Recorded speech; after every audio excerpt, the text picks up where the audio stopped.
नए प्रावधान के तहत अंचल अधिकारी द्वारा दाखिल खारिज के किसी आवेदन को अस्वीकृत करने के बाद उस पर विचार का अधिकार वे स्वतः खो देंगे।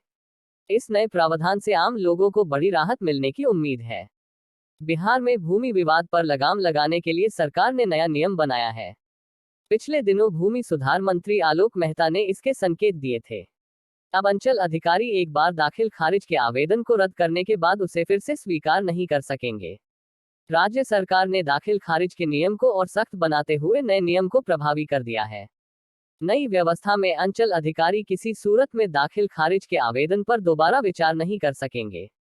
नए प्रावधान के तहत अंचल अधिकारी द्वारा दाखिल खारिज के किसी आवेदन को अस्वीकृत करने के बाद उस पर विचार का अधिकार वे स्वतः खो देंगे।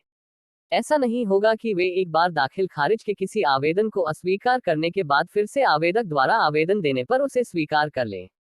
नए प्रावधान से आम लोगों को बड़ी राहत मिलेगी। अक्सर अवैध कमाई के लिए आरटीपीएस से दिए गए आवेदन को रद्द कर दिया जाता है।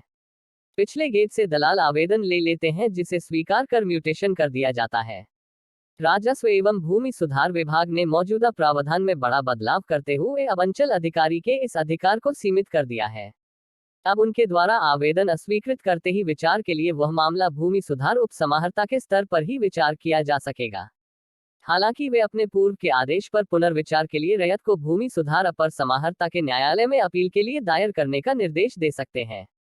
इससे सिस्टम में पारदर्शिता आएगी।